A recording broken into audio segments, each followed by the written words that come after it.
내 형제들아, 만일 사람이 믿음이 있노라 하고 행함이 없으면 무슨 유익이 있으리요? 그 믿음이 능히 자기를 구원하겠느냐?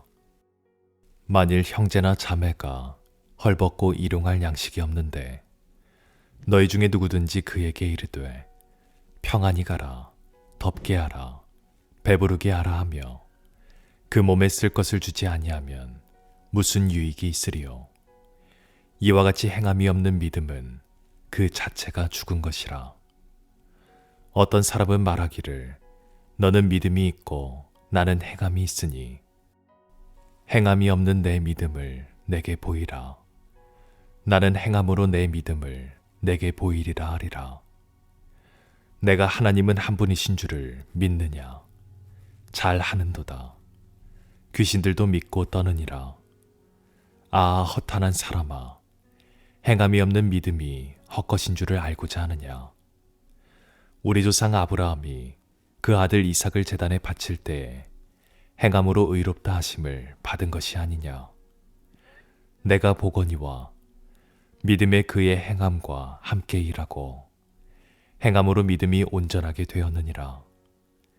이에 성경에 이른바 아브라함이 하나님을 믿으니 이것을 의로 여기셨다는 말씀이 이루어졌고 그는 하나님의 벗이라 칭함을 받았나니 이로보건대 사람이 행함으로 의롭다 하심을 받고 믿음으로만은 아니니라. 또 이와 같이 기생 라합이 사자들을 접대하여 다른 길로 나가게 할 때에 행함으로 의롭다 하심을 받은 것이 아니냐. 영혼 없는 몸이 죽은 것 같이 행함이 없는 믿음은 죽은 것이니라. 12월 15일 수요 예배 시간입니다. 수요 예배마다 매주 우리 신앙에 대한 위인들을 찾아보고 있는데 오늘은 19세기 유실론적 철학자 또는 사상가인 덴마크의 사상가 철학자인 쉐렌 오비에 키에르케고르에 대해서 한번 알아보도록 하겠습니다. 이 키에르케고르는 너무나 유명한 철학자이기 때문에 우리가 신앙인으로서 이 키에르케고르의 책이나 글에 대하여 한 번쯤 들어보지 않은 분이 없을 정도로 아주 유명한 유실론적 철학자입니다. 그는 무엇보다도 하나님에 대한 깊은 고뇌와 관심을 가진 자였으면 틀림이 없습니다. 오늘 우리가 이 키에르케고르에 대한 이야기를 함께 나누면서 또 우리의 신앙에 대한 의미를 한 번 더 깊게 성찰할 수 있는 좋은 기회가 될 수 있기를 소망해 봅니다. 먼저 이 쉐렌 키에르케고르가 살았던 덴마크를 비롯한 19세기의 유럽의 상황에 대해서 먼저 잠시 살펴볼 필요가 있습니다. 19세기 초 유럽의 전체 사회는 18세기 계몽주의를 지나 19세기 초 본격적인 산업혁명, 산업사회로 접어들기 시작했습니다. 이 당시 동유럽은 합스부르크 왕가의 통치로 인하여 여러 나라들의 민족 독립전쟁이 최고조에 달했던 시기이기도 했습니다. 그렇기 때문에 19세기의 유럽은 급격한 사회적 변화 속에서 혼란기를 경험하고 있다고 말할 수 있겠습니다. 또한 19세기에는 유럽 열강 국가들이 아프리카 또는 아시아를 향하여 식민지를 무력으로 개척하며 자국의 이익을 극대화하려고 했던 시기이기도 했습니다. 그렇기 때문에 대부분의 유럽은 기독교 국가였음에도 불구하고 다른 나라를 약탈하고 지배하고 식민지화하면서 근대화의 발판을 마련함과 동시에 인간을 지배하려는 그런 야만적인 행동과 신앙적으로 볼 때 19세기 기독교 선교는 오히려 식민지 선교라도 과언이 아닐 만큼 많은 오리와 잘못들을 저지르며 행하기도 했던 시대이기도 합니다. 이런 큰 틀에서 볼 때 19세기는 여러 가지로 분명 혼란스러운 시기나 상황이었으면 틀림이 없습니다.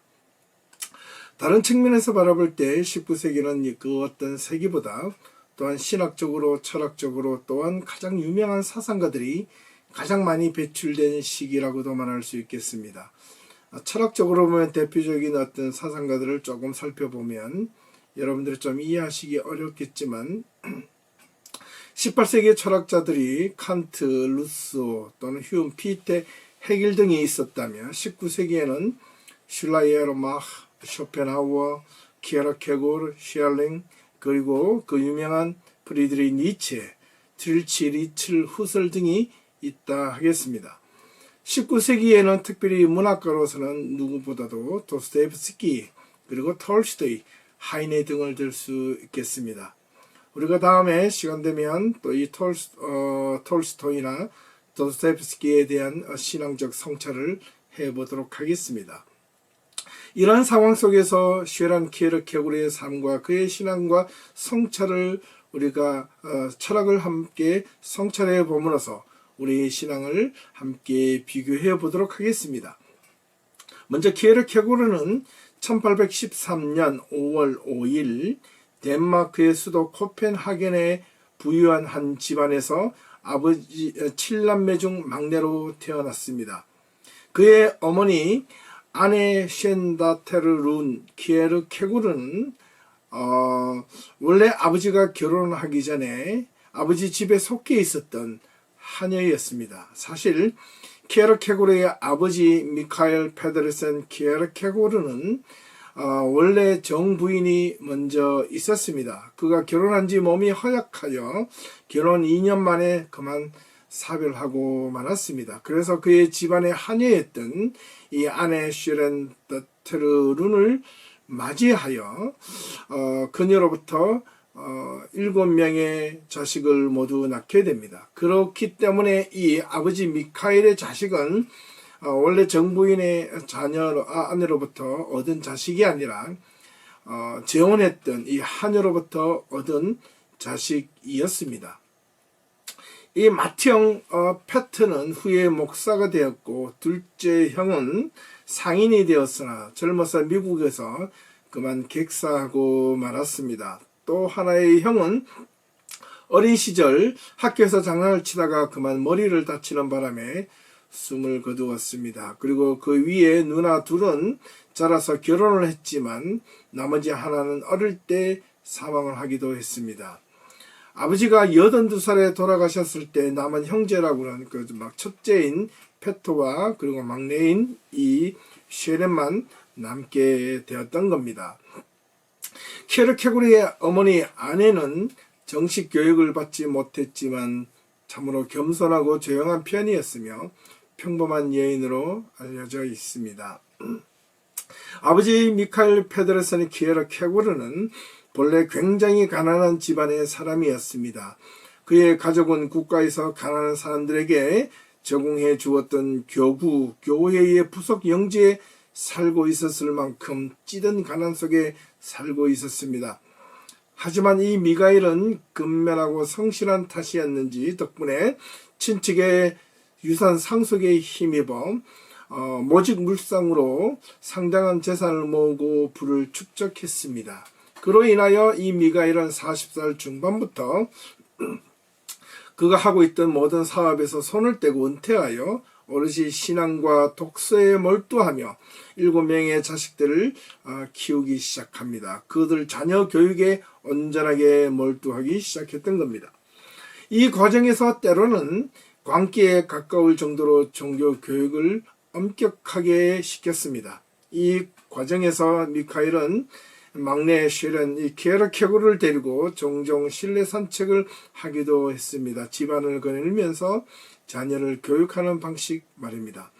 특별히 이 쉐렌은 늦게 낳은 아들이었기 때문에 아버지는 이 막내 아들에 대한 애착이 상당히 심했다고 전해집니다. 아버지 미가엘은 비록 학자는 아니었지만 상당한 신앙적 지식과 학식이 있었기 때문에 이미 그 당대의 학자들과 대등한 수준의 지식을 소유하고 있었다고 전해집니다.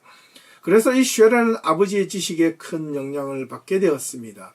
동시에 아버지로부터 종교적 영향도 상당히 받게 되었는데 아버지는 특별히 신앙적으로 늘 자신의 내면 속에서 죄책감에 사로잡혀 있었습니다. 그 이유는 다름 아닌 그가 어린 시절 가난한 목동의 생활 속에서 자신의 이 가난한 신세를 한탄하며 하나님을 향하여 욕설까지 하며 불만을 토로했던 것과, 그리고 그가 자신의 정부인을 두고 죽고 난 뒤에 재혼하는 과정에서 그 하녀였던 아내를 향하여 참으로 이 부끄러운 폭력적인 이런 어떤 성관계를 강제로 행하였기 때문에, 이러한 사실에 대하여 미가엘은 신앙적으로 씻을 수 없는 죄책감에 사로잡혀 평생 그의 뒤를 따라다니며 괴롭혔습니다. 그로 인하여 그는 심한 어떤 때로는 우울증에 빠지기도 했었습니다. 또한 이 미가엘은 당시 그가 가지고 있던 경건주의 신앙을 물려받은 터였기 때문에 자신의 신앙의 방향과 그리고 자신의 삶의 행동이 이중적인 이질감에 스스로 견딜 수 없어 했던 것입니다. 그래서 스스로에 대한 자책감과 죄책감에 끊임없이 시달리며 살았습니다. 이러한 어떤 자신을 향한 죄책감과 그 다음에 자책감이 그 신앙적 역량과 더불어서 이 막내 아들 쉐렌 키에르케구르에게 지대한 영향을 끼치게 되었습니다. 특별히 이 7남매 가운데서도 아버지 미가엘과 이 막내 쉐렌 키에르케구르 사이는 아버지의 이런 어떤 상황 속에도 불구하고 아주 친밀한 관계를 유지했다고 알려집니다. 무엇보다도 이 미가엘이 가지고 있던 견딜 수 없는 죄책감은 이런 것을 두고 자신이 바로 예수 그리스도를 자신의 행동 때문에 자신이 예수 그리스도를 십자가에 못 박았다고 단호하게 생각하며 자신 내면 속에서 일어나고 있는 죄책감이 결국은 우울증까지 덮쳐 자신의 삶에 대한 회한과 걱정, 그리고 신앙에 대한 스스로에 대한 불충실함 때문에 아버지의 그런 모습들이 쉐렌 키에르케구르에는 어릴 때는 한편으로는 좀 불안한 마음과 또 두려운, 또 삶에 대한 그런 어떤 걱정 어린 면들도 그의 유년 시절을 통하여 엿볼 수 있습니다. 앞서 언급한 대로 이 특별히 막내였던 쉐렌에게 있어서는 아버지에 대한 상당한 애착을 가지게 될 수밖에 없었던 것은 이 미가엘 아버지가 나이 57세, 어머니 아내가 45살이었을 때 이 막내 쉐렌 키에르케구르를 낳게 되었던 겁니다. 이 아버지 미가엘은 독실한 기독교 신자라서 막내 아들 쉐렌을 엄격하게 신앙교육으로 훈련시키기를 원했고 그렇게 하였습니다. 이 아들 쉐렌을 향한 바람은 형 페트와 더불어서 신학교를 나와 개신교 목사가 되기를 아버지는 바랬습니다. 그의 아버지가 82세에 사망할 때 죽기 전 아들에게 목사가 될 것이냐고 물었고, 또 아들은 그 아버지의 바람대로 신학교에 가기로 결심하고 코펜하겐의 대학교에 있는 신학부에 들어가기도 했던 것입니다. 이 어릴 때 이 쉐렌 키에르케구르는 시민윤리학교를 다니며 그곳에서 라틴어와 역사에 대하여 흥미를 가지고 공부에 집중하였습니다. 그래서 18세에 코펜하겐 대학교 신학부에 입학을 하게 됩니다. 대학교에 들어간 이후 그는 한동안 기독교는 광기라고 부를 정도로 기독교를 부인하며 기독교적인 삶에서 아버지의 뜻과는 더불어 반대로 아주 멀어진 방탕하고 타락한 생활을 젊은 시절 한동안 끝없이 방황하기도 했습니다. 그 이유는 바로 자신이 태어난 출생의 이유를 알게 되었고, 아버지가 왜 그렇게 엄격한 신앙생활을 요구하였는지와 더불어 아버지가 왜 그리 집착할 정도로 자신을 향하여 죄책감과 자책감에 빠지며 심한 우울증에 걸릴 정도로 그렇게 고통스러워했는지 그 이유를 알게 되면서부터였습니다.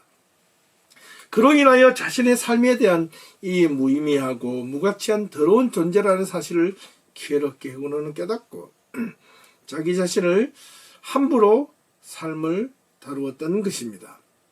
일부러 그렇게 함으로써 자신의 삶을 오히려 끝없는 나락으로 내던져지도록 오히려 스스로 요청했는지도 모릅니다. 이것은 바로 이 키에르케구르가 육체의 쾌락을 위해서가 아니라 자신의 삶의 존재, 또 탄생의 출생의 삶을 부인을 하기 위해서 일부러 그렇게 했는지도 모릅니다. 어차피 인생이란 한번 왔다가 가는 죽을 목숨이기 때문에 그 목숨에 대한 가치의 의미에 대하여 그런 출생의 비밀을 알면서부터 느끼지 못했던 것입니다. 오히려 자신은 비천한 존재이고 더러운 존재라는 사실을 알고 더 더러운 곳으로 자신을 내던져 놓음으로 인하여 어떻게 보면 자신은 더 깊이 자신의 존재의 깊은 의미를 찾고자 했는지도 모르겠습니다. 그렇게 해서 자신이 다니고 있던 신학교도 그만두게 되었고 오히려 신학교를 다니는 것 자체가 이율배반적이고 사치로 보여졌는지도 모르겠습니다. 그러던 중에 자신 앞에 나타난 운명적인 한 여인이 나타나게 되었던 겁니다. 그가 바로 레기네 올겐. 그는 너무나도 눈이 부셨습니다. 그가 타락의 길 속에서 방황하고 있을 때 한 줄기의 희망과 빛을 보았던 것입니다. 이로 말로 표현할 수 없는 새로운 삶을 찾은 듯 그는 다시금 가슴이 뛰기 시작했고 삶을 향한 욕구가 일어나기 시작했던 것입니다. 그녀를 바라보는 순간 완전히 새로운 사랑에 빠져들게 되었고 자신은 다시 방탕과 타락의 삶에서 원래의 자리로 돌아오게 되었던 것입니다. 이러한 진실된 마음이 통했는지 키르케고르의 마음을 이 레기네 올게는 받아주었고 둘은 서로 약혼을 하게 되었습니다. 이제 더 없는 행복한 삶이 기다리고 있는 찰나 그 순간 키르케고르에는 절망적인 순간이 찾아옵니다. 정신을 차리고 본래의 자리로 돌아오고 나니 과거 자신이 몇 년 동안 방황했던 그런 돌이킬 수 없는 그런 나날들이 회양하노 다가왔던 겁니다. 자신의 아리따운 자신의 사랑하는 여인을 향하여 자신이 있던 아버지가 행했던 것처럼 자신이 돌이킬 수 없는 과거의 행적 때문에 사랑하는 여인을 행복하게 해줄 자신이 없었던가 봅니다. 그럼에도 불구하고 그는 그 자신의 여인 이 레기네 올겐을 향한 사랑의 마음을 끊을 수도 없었습니다. 수많은 시간 동안 번민과 갈등의 나날을 보내온 끝에 결국에는 쉐렌은 이 레기네 올겐과 파혼하기로 결단하고 약혼을 파기합니다. 자신같이 쓸모없는 자가 어여쁜 사랑하는 올겐을 행복하게 해줄 수 없다는 판단 때문이었던 것. 자신과의 결혼이 오히려 그녀를 불행하게 만들 수 있다는 그런 자신의 나약한 마음 때문에 그녀를 떠나주기로 했습니다. 오히려 그녀는 울며 세련을 붙잡았고 매달려 보았지만 그의 의지를 꺾을 수는 없었습니다. 그녀는 한없이 울면서 되돌아설 수밖에 없었습니다. 이런 상황으로 내몰려진 이 키르케고르는 자신의 삶에 대하여 또 한번 절망에 빠지게 됩니다. 이것이 어찌 운명의 장난이었는지 올겐을 떠나보내면서도 쉐렌은 그 올겐을 떠나보내고 난 뒤 죽을 때까지 그녀를 다시 보지 못했고 또한 그녀를 잊지 못했습니다. 더구나 이 쉐렌과 헤어진 지 1년이 된 시점에 레기네 올겐은 자신의 쉐렌의 친구였던 요한 프레드릭 슐레길과 결혼한다는 소식을 듣게 되자 더욱 슬퍼했고 끝없이 괴로워했었습니다. 이 쉐렌과 올겐이 서로 만날 수 있는 공간은 오직 코펜하겐의 한 거리였습니다. 그 외에 다른 어떤 것도 있을 수 없었습니다. 몇 년이 지난 지 쉐렌은 친구 슐레길에게 자신의 사랑했던 약혼녀 올겐을 한 번만 만나게 해달라고 간청하였지만 슐레길은 거절을 하고 말았습니다.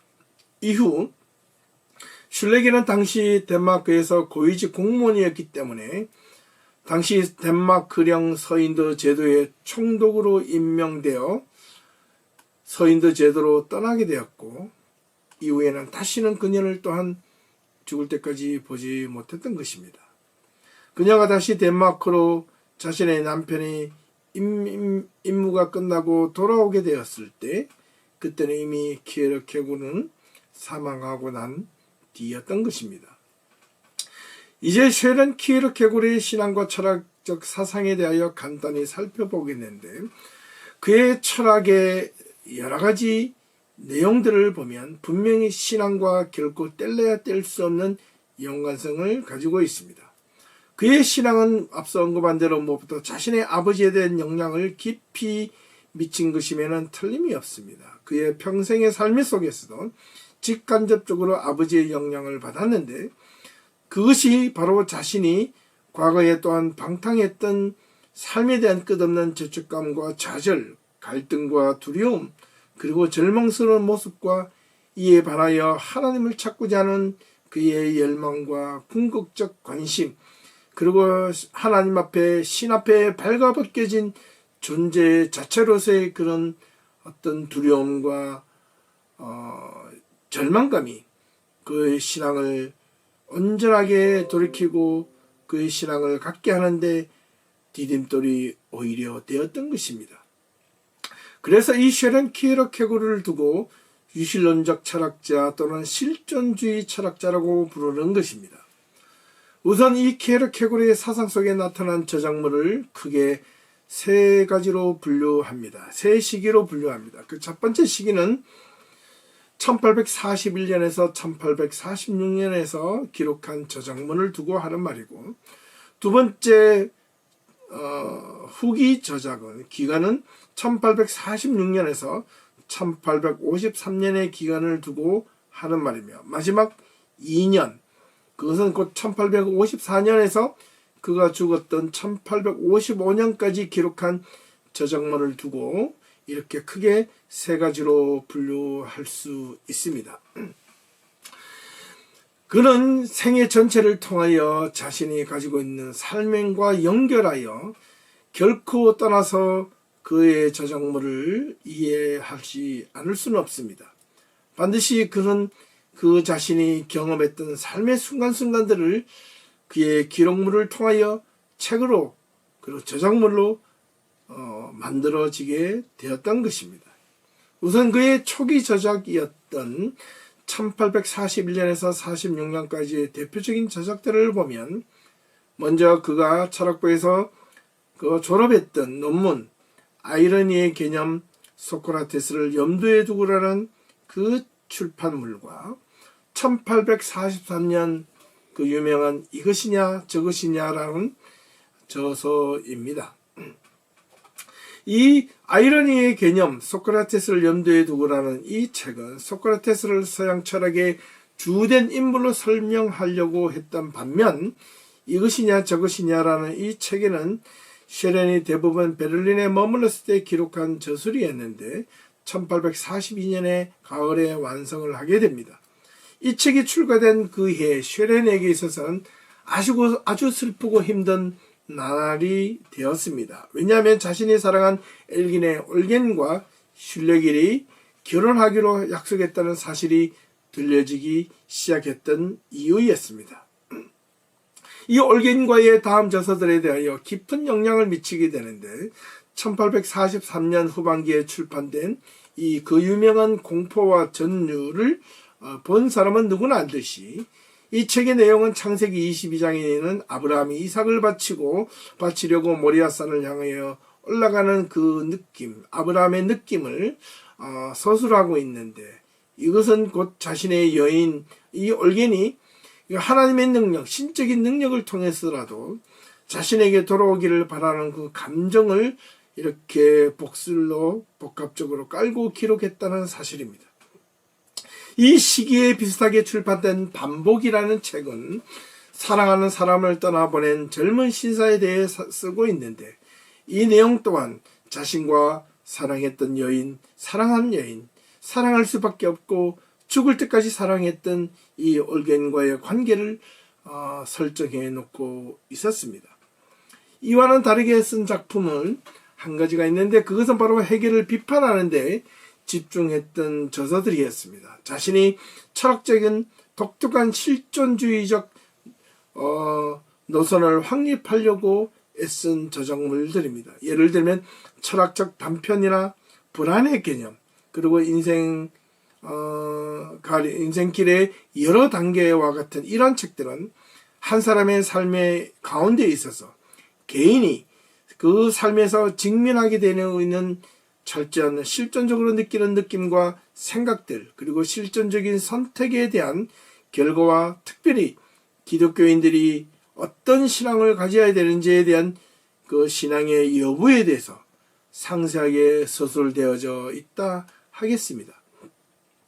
이때 키에르케고르에게 있어서는 개인과 진리로서의 주체성에 대한 중요성을 논하는 자리에서 그의 이성이 진실이고 진실이 이성이라고 말한 대목이 그에게 중요한 대명제가 되기도 했었습니다. 키에르케고르에게 있어서 인간이 지니는 실존의 의미를 배제했던 해결에 맞서서 키에르케고르는 존재와 암, 그리고 그것은 같은 것이기 때문에 각각 개인의 삶이 고유하고 인간이 실존한다는 것을 주장하게 된 것입니다. 이 말은 곧 존재, 실존의 나라는 이 존재가 그가 수용하고 알았던 그 지식의 알면 곧 동일한 존재와 지식은 같다는 사실입니다.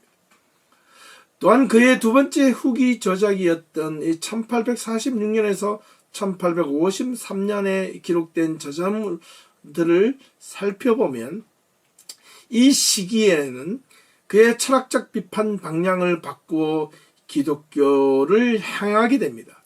특별히 기독교가 저질렀던 위선과 그런 형식적인 신앙과 삶에 대하여 가차없는 비판을 하기 시작합니다.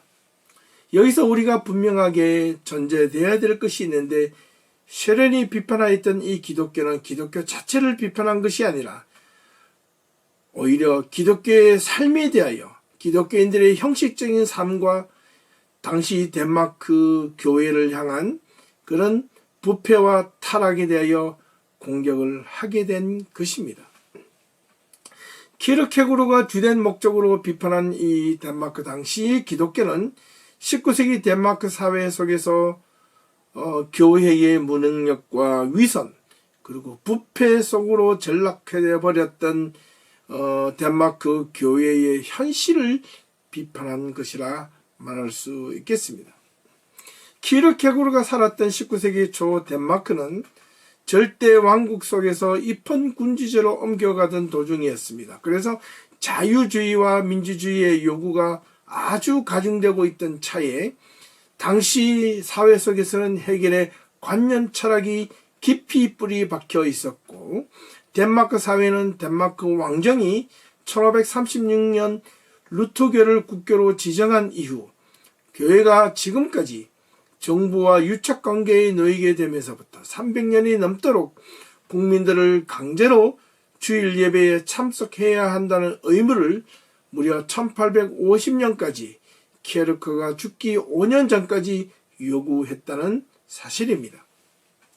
물론 종교세 납부도 1848년까지 의무적이었습니다. 게다가 프랑스 혁명이 주장했던 자유, 평등, 박애 같은 이런 역량들이 덴마크 사회에 아주 급격하게 밀려들면서 교회로부터 억압받았던 그 자유를 갈망하기 시작했던 것입니다. 그래서 1848년 독일과 덴마크에 또한 전쟁이 있고 난 뒤에 덴마크 시민들에게는 그 전쟁의 충격으로 인하여 정치 사회적 불안이 가중되기도 했었습니다. 그렇기 때문에 그런 가운데서도 덴마크 사회 속에 있는 교회는 국가에 의해서 보호를 받고 있었기 때문에 국가교회의 관료적 임무와 감독을 통하여 오히려 교인들의 숫자를 늘리고 늘리는 데에만 관심이 있었습니다. 오히려 교인들을 더 많은 교회로 몰려들게 하기 위하여 성직자들은 더 큰 힘을 가져야 한다는 그런 부패적인 성격이 깔려있다는 것을 키에르케고르는 간파했습니다. 그래서 키에르케고르가 바라본 덴마크 사회와 교회는 분명 세속화되었고 정치화되어 버렸다고 비판하기 시작했던 겁니다. 교회가 개인의 신앙보다 국가에 의해 해석되어 버린 것에 대하여 키에르케고르는 교회가 정치적인 세력에서부터 형식적인 신앙관으로 해방될 것을 촉구했던 것이 기독교를 향한 비판이었던 것입니다. 교회의 종교적인 운동과 회복운동은 오로지 종교 신앙으로만 이루어져야 하는 것인데도 불구하고 국가가 교회를 관여하고 교회를 비호하는 것은 지극히 제도화된 시스템에서 폐단을 일으킬 수 있는 모순으로 확신했기 때문입니다. 그렇기 때문에 교회의 무능과 부패를 비판한 가운데 키에르케고르는 마치 니체와 같은 예언자적 교회를 향한 비판이었으면 틀림이 없습니다. 슈레는 당시 기독교를 비판하는 책들이 기독교인 담론, 사랑의 역사, 그리고 다른 종류의 영혼을 개발을 위한 담론 등이 그 대표적이라 말할 수 있겠습니다. 이 시기에 쓴 책 가운데서 가장 유명한 책이 바로 무엇이다? 죽음에 이르는 병이라는 책입니다. 비록 그 시대의 일부 무신론적 철학자들과 심리학자들이 제시했던 실존적인 어떤 절망의 본성에 대하여 키에르케고르는 오히려 그에 대한 해결책이 신앙이라고 단호하게 주장했던 책이 바로 죽음에 이르는 병이었던 것입니다. 인간은 누구나 죽음에 이릅니다.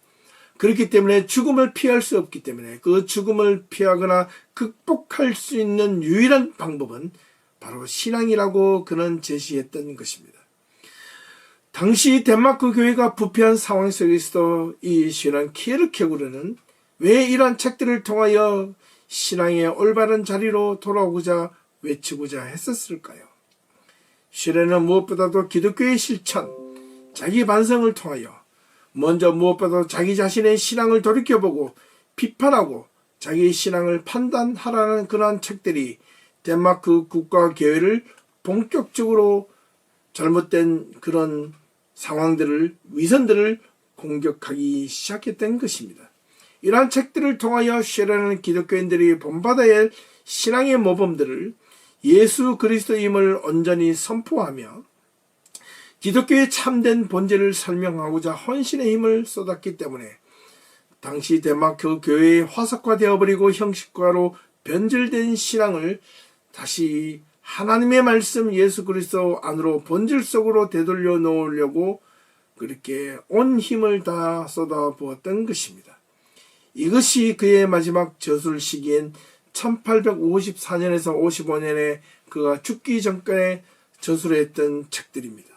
그는 순간이란 잡지를 만들어 기독교 비판에 대하여 더욱더 박차를 가하게 되었고 또 무엇보다도 기독교인의 담론, 책임, 서술이란 책을 통하여 키에르케고르는 덴마크 교회의 그리스도인들이 성경을 인용할 때 성경의 본문의 뜻과는 상관없는 엉뚱한 해석을 하는 목회자나 설교자들을 가감없이 비판했습니다. 성경을 해석할 때 무엇보다도 자신의 견해를 정당화하기 위한 도구로 결코 사용해서는 안 된다는 것이었습니다.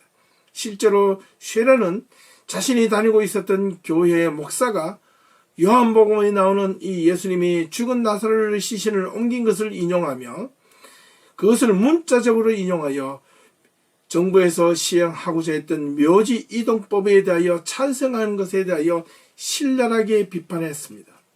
무엇보다도 그는 한스 라센 마르테셴 교수가 교회에서 최근에 사망했던 야콥 미스터 주교의 장례식에서 행했던 발언이 그의 분노를 촉발시켰습니다. 그를 향하여 진리의 목격자 사도시대로부터 지금까지 역대 성자 반열에 오르기에 참여하기에 충분하다라고 축켜 세우자 그를 공개적으로 비판하기 시작했던 겁니다. 왜냐하면 미스터 주교는 주교로서의 생활 태도의 모습이 그동안 복음을 위해 감내하거나 감수해야 될 순교자의 정신의 모습과는 거리가 먼 삶을 그런 신앙의 모습을 보여주었기 때문에 그렇습니다. 이러한 논쟁들이 있는 이 반년 이상 계속되면서 기성교회들과의 논쟁에 모든 힘을 소진했던 키에르케고르는 급기야는 1855년 10월 2일 그 한 거리에서 절도하여 병원 신세를 지게 되었고, 그로부터 한 달 뒤 그가 평소 가지고 있었던 척수병으로 인하여 병원에서 세상을 마감하게 되었던 것입니다.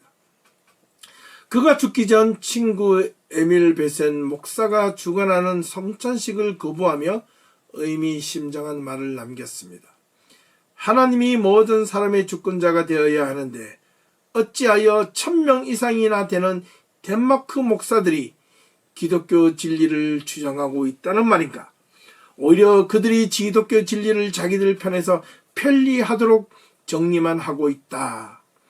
그래서 오늘날 목사에게 의지하지 않고서는 아무도 축복받을 수 없고 그렇게 죽을 수밖에 없게 되었다. 그래서 목사가 모든 이들의 주권자가 되어보고 주도자가 되어버렸다. 그런 마지막 세상을 이렇게 비판하면서 그가 남겼던 마지막 유언은 폭탄은 터져서 불을 지를 것이다 라는 말을 남기고 죽었다고 전해집니다. 키에르케고르가 죽은 뒤 덴마크 교회는 키에르케고르가 출판한 책들을 전혀 언급하지 않았을 뿐만 아니라 도리어 회피하려 했고, 키에르케고르가 출판했던 책들을 읽지 말 것을 금기시하였습니다. 하지만 1900년대 초반에 들어와 키에르케고르의 철학과 사상을 독일에서 다시 한 번 더 재성찰하게 되었고, 그 이후 지금까지 키에르케고르에 대한 새로운 시각과 눈을 떼게 되면서 무엇보다도 실존주의 철학자, 유신론적인 철학자로 그의 입지를 단단하게 다시 한번 세워지게 된 것입니다.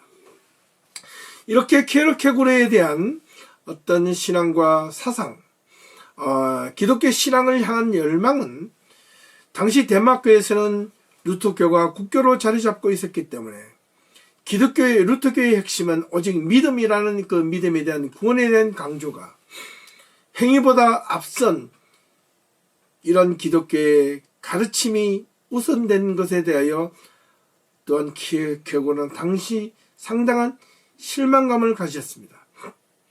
삶은 아무렇게나 행동해도 믿음만 있으면 된다는 그것이 덴마크 사회에 편만해져 있었기 때문입니다. 이에 대하여 이신칭의에 대한 믿음보다는 키에르케고르는 행위로서의 믿음과 실천을 더욱 강하게 강조한 것입니다. 그렇습니다. 이 키에르케고르의 신앙과 믿음처럼 오늘 우리의 이 키에르케고르의 신앙과 믿음과 그의 저작도가 철학을 통하여 우리 기독교 신앙을 한번 성찰해 보면 참 좋겠습니다. 우리가 교회에서 신앙생활을 하는 것이 그 단지 믿는 것만으로 우리가 신앙생활을 다 했다고 말할 수 없습니다. 성경을 단지 한두 구절을 묵상함으로, 내가 기도함으로, 내가 예배를 한두 번 드려짐으로 인하여 내가 하나님을 믿는다 말할 수 없습니다. 무엇보다도 중요한 것은 우리가 하나님 앞에 예배를 드리고 우리가 신앙을 성찰하고 또한 우리가 하나님의 말씀을 묵상하고 기도하고 하는 것은 우리의 삶이 신앙화되기 위해서 그렇습니다. 우리의 삶이 구체적으로 신앙 속에 들어가기 위함이 아니겠습니까? 많은 사람들은 어떤 교회에서 내가 예배드리고 또한 내가 일주일의 나머지의 삶은 내 마음대로 내 삶대로 내가 하고 싶은 대로 하고 나서 또한 주일에 그저 찾아와서 또 예배드리며 혹 내가 정말 하나님 앞에 잘못한 것이 있다면 잠시 잠깐 회개하고 묵상하고 또 돌이킴으로 인하여 또 그것이 다 씻겨진 것처럼 그렇게 비추어진다면 그 신앙은 키에르케고르의 신학적 관점에서 보기엔 아주 불편한 것이고 무의미하고 무가치한 것이면 틀림이 없습니다. 키에르케고르는 무엇보다도 신앙을 갖는 것이 동시에 의심을 갖는 것이라고 말하고 있습니다. 그렇기 때문에 끊임없이 의심하고 끊임없이 성찰할 것을 요청하고 있습니다. 진실로 하나님을 믿는 사람이라면 또한 하나님에 대하여 의심을 품고 하나님에 대해 질문하는 것은 당연한 것이기 때문에 진리에 대한 객관적인 확실성이 없음을 깨닫지 못하는 사람은 신앙을 갖는 것이 아니라 도리어 다른 거짓과 가식에 쉽게 속아 넘어가는 가짜 신앙이라고 단호하게 설파했습니다. 그렇기 때문에 키에르케고르의 신앙은, 그의 삶은 때로는 분명 철학자로 분류하지만 그를 철학자라고 보기보다는 오히려 한 신학자로, 한 신앙인으로서 실제적인 신앙을 삶 속에 투영하려고 몸부림치는 자였다는 사실입니다. 그런 신앙이 형식적인 것이나 껍데기에 원치 않았습니다. 오히려 그의 신앙이 자신의 삶에 실제적으로 구체적으로 주도받기를 원했습니다. 무엇보다도 자신의 삶의 깊은 중심 가운데 한자리를 차지하고 자신의 삶이 신앙으로 이끌려지기를 원했습니다. 온전히 신앙이 자신의 삶을 주도하기를 원했고, 실제로 그의 그런 모습을 통하여 교회를 바라보고 사회를 바라보았을 때 교회가 무능했고 형식적이었고 너무나 모순과 위선 속에 빠져 있다는 것을 보았고, 가짜없이 그것들을 비판하는 데 주저하지 않았던 것입니다. 이렇게 비판했던 그 신앙을 통하여 키에르케고르는 자신의 죽을 때까지 헌신의 힘을 다하여 덴마크 교회를 바르게 잡아보려고 노력하고 또 그렇게 살았던 인물이었습니다. 사랑하는 성도 여러분, 이 키에르케고르의 신앙과 삶과 이 철학을 통하여 과연 무엇을 느낄 수 있겠습니까? 우리는 이 키에르케고르가 유명한 실존주의 철학자라는 것으로만 그렇게 인식할 것이 아니라, 한 인간, 이 키에르케고르는 어릴 때 아버지의 신앙, 또 아버지의 모습을 통하여 그의 신앙적 역량, 그리고 자신이 방탕하고 타락한 삶, 다시 돌아와 자신이 사랑하는 여인과의 만남, 그리고 또한 자신의 여인과의 헤어짐, 그리고 다시 철학적 고뇌와 실존적 질문과 고뇌, 그리고 신 앞에 내던져진 피투성된 그는 신적 앞에서 정말로 발가벗겨진 채로 절망과 죽음 앞에 경험할 수밖에 없는 그의 존재론적 질문, 이러한 것들이 자신의 철학적 성찰을 하게 되었고, 신학적 질문을 하게 되었고, 신앙적 존재, 신앙적 질문이, 신앙적 가치가 얼마나 고귀하고 위대한다는 것을 키에르케고르는 느꼈던 것입니다. 우리 신앙인들이 이런 고민과 이런 삶에 대하여 한번 진지하게 신앙적 성찰을 한번 해보시면 어떻겠습니까? 그리고 여러분들에게 기회가 주어진다면 이 키에르케고르의 참 좋은 책들을 한 번쯤 손에 쥐고 깊이 꼼꼼히 한번 읽으시면서 그의 신앙의 세계, 철학의 세계에 한번 빠져볼 수 있기를 진심으로 권면합니다. 그들의 신앙을 통하여 우리의 신앙을 한번 깊게 성찰해 볼 수 있는 그런 귀한 이 신앙이 이번 시간이 되었기를 간절히 바라며 오늘 말씀을 마치고자 합니다. 무엇보다도 오늘 이 키에르케고르의 신앙과 그의 철학을 함께 살펴봄으로 인하여 우리 여러분들에게 여러분 자신의 삶, 우리 자신의 삶을 이끄는 신앙의 중심이 온전하게 있는가를 돌아볼 수 있기를 간절히 소망합니다. 자신의 삶의 여정에 있어서 힘들고 어려울 때 자신의 삶을 지탱해 줄 철학적 가치, 또 삶의 가치, 신앙의 이유가 있는가를 다시 한 번 더 분명히 한번 물어볼 수 있고 성찰해 볼 수 있는 귀한 시간이 될 수 있기를 진심으로 소망하며 오늘 말씀을 마치도록 하겠습니다. 함께 시청해 주셔서 감사드리며 다음 주에 다시 찾아뵙겠습니다. 수고하셨습니다. 감사합니다.